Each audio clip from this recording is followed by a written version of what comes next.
জোৰাটাপলি মাৰি চলিছে ৰাজ্যৰ একাংশ চৰকাৰী বিদ্যালয়। গহপুৰৰ তলতলি উচ্চ প্ৰাথমিক বিদ্যালয়ত নাই পৰ্যাপ্ত পৰিমাণৰ শিক্ষক। 200ৰো অধিক শিক্ষাৰ্থীৰ বিপৰীতে আছে মাত্ৰ 3জন টিউটৰ, যাৰ বাবে পাঠদানৰ ক্ষেত্ৰত সৃষ্টি হৈ আহিছে বহু সমস্যাৰ। প্ৰকৃত পাঠ গ্ৰহণৰ পৰা বঞ্চিত হৈ আহিছে শিক্ষাৰ্থীসকল।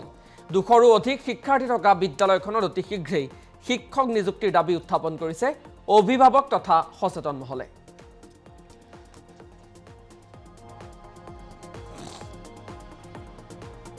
আমাৰ এতিয়া ছাত্ৰ ছাত্ৰী প্ৰায় 288 আছে, কিন্তু 200 ছাত্ৰ ছাত্ৰী আছে যদিও শিক্ষকৰ একে সমস্যাটো বৰ জটিল সমস্যা। আৰু আমি বিভাগীয় কৰ্তৃপক্ষক জনাই আছোঁ যে আমাৰ শিক্ষকৰ লাগে, আৰু আজিলৈকে কোনো শিক্ষকক দিয়া হোৱা নাই। কিন্তু আমি 3জন টিউটৰ আছোঁ যদিও তাৰ এজন টিউটৰক আকৌ বিয়লু দায়িত্বটো দিয়া হৈছে। বিয়লুজনে যে এমাহৰ কাৰণে গুচি যোৱাৰ কাৰণে আজি এই ছাত্ৰ ছাত্ৰীসকলক 9টা ক্লাছত আমি 3জন শিক্ষকে কেতিয়াও আমি কভাৰ কৰিব নোৱাৰোঁ। সেই গতিকে আমি এতিয়া LP স্কুলৰ এজন শিক্ষক আছিলে, এজন তেওঁ ফুল চেলাৰী পায়, আমি 3জন টিউটৰ আৰু তেওঁ ফুল চেলাৰী পায়। তেওঁ বেমাৰৰ কাৰণে তেওঁ স্কুল কেতিয়াবা আহে, কেতিয়াবা ছুটি লৈ থাকে। সেই গতিকে আমি আজি এইটোৱে আহ্বান জনাইছোঁ যে আমাক শিক্ষক দি এই কণ ছাত্ৰ ছাত্ৰীসকলৰ ভৱিষ্যত চিন্তা কৰি যে সকলো সমমৰ্যাদা সম অধিকাৰ শিক্ষা পাওক, তাৰ কাৰণে আমি আজি আহ্বান জনাইছোঁ। জোৰাটাপলি মাৰি চলিছে ৰাজ্যৰ একাংশ চৰকাৰী বিদ্যালয়। গহপুৰৰ তলতলি উচ্চ প্ৰাথমিক বিদ্যালয়ত নাই পৰ্যাপ্ত পৰিমাণৰ শিক্ষক। 200ৰো অধিক শিক্ষাৰ্থীৰ বিপৰীতে আছে মাত্ৰ 3জন টিউটৰ, যাৰ বাবে পাঠদানৰ ক্ষেত্ৰত সৃষ্টি হৈ আহিছে বহু সমস্যাৰ। প্ৰকৃত পাঠ গ্ৰহণৰ পৰা বঞ্চিত হৈ আহিছে শিক্ষাৰ্থীসকল।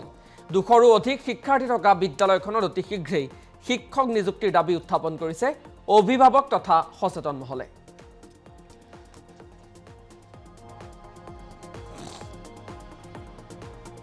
আমাৰ এতিয়া ছাত্ৰ ছাত্ৰী প্ৰায় 288 আছে, কিন্তু 200 ছাত্ৰ ছাত্ৰী আছে যদিও শিক্ষকৰ একে সমস্যাটো বৰ জটিল সমস্যা। আৰু আমি বিভাগীয় কৰ্তৃপক্ষক জনাই আছোঁ যে আমাৰ শিক্ষকৰ লাগে, আৰু আজিলৈকে কোনো শিক্ষকক দিয়া হোৱা নাই।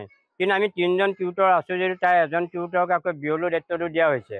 বিয়লুজনে যে এমাহৰ কাৰণে গুচি যোৱাৰ কাৰণে আজি এই ছাত্ৰ ছাত্ৰীসকলক 9টা ক্লাছত আমি 3জন শিক্ষকে কেতিয়াও আমি কভাৰ কৰিব নোৱাৰোঁ। সেই গতিকে আমি এতিয়া LP স্কুলৰ এজন শিক্ষক আছিলে, এজন তেওঁ ফুল চেলাৰী পায়, আমি 3জন টিউটৰ আৰু তেওঁ ফুল চেলাৰী পায়। তেওঁ বেমাৰৰ কাৰণে তেওঁ স্কুল কেতিয়াবা আহে, কেতিয়াবা ছুটি লৈ থাকে।